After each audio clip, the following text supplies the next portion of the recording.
Loss of culturally vital cattle leaves Dinka tribe adrift by Stephen Buckley, Washington Post. The dancing begins at 7:25 a.m. as the thump of a drum splits the cool morning air in the Mangalator camp for the displaced. A bull's horn wails, a swell of song fills the air. Young men run and leap, legs splayed, Jordanesque, heads rising above the hopping, singing, chanting, ululating crowd. Hundreds of Dinka tribesmen and women have gathered at the Duke Fuel family compound for a traditional dowry celebration. But the occasion is marred by what is missing. There will be no cattle given to the Duke Fuel family today, historically the central transaction at this ritual. The Duke Fuels must settle instead for cautious promises. The family whose boy wants to marry a Duke Fuel girl promises to give plenty of cattle when the 4-decade-old war in this Africa's largest country someday ends. We will honor our agreement, the boy's uncle says. For all its joy, the dowry ritual reminds these Dinka families that the war has robbed them of a symbol central to their identity and culture, cattle. Mabel Duke Fuel sits in the family compound next to his niece, Nyandir Duke Fuel 17.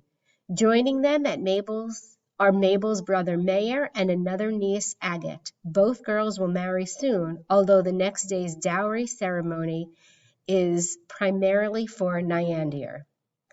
The men say the absence of cattle has transformed the dowry process. Negotiations used to be held in which the boy's family agreed to give cows, sometimes as many as 100 to the Dinka girl's relatives. Several families would make such overtures toward a single girl in a process akin to competitive bidding. Nowadays, the agreements are still held, but they are about handshakes and pledges. There is no livestock available to change hands. Holding the ceremony without cattle, Mabel says, reminds Dinkas that they have no property. You cannot regain your land, he says through an interpreter. That is a great loss. We hope our leaders are working hard to get us back to our land. Before the war caused institutions to collapse in southern Sudan, the Dinka were not only farmers and cowherds, but also high court judges and civil administrators and doctors. They were the South's richest and proudest tribe. The cow has always been the focus of their culture. Cattle stood at the heart of virtually every important tradition and ceremony in Dinka life. Myths rose up around the animal. The Dinka wrote songs about it. They created dances to honor it. Dinka sees the animal as the highest form of wealth. Today, some Dinka retain their cattle, but many have lost their herds, which were killed in fighting or abandoned during the rush to camps for the displaced. A life shattered. The loss has pierced the Dinka so much so that they have altered their myths. Stories that once celebrated the tribe's greatness, they believed they were a people favored by God, now describe a people full of dismay.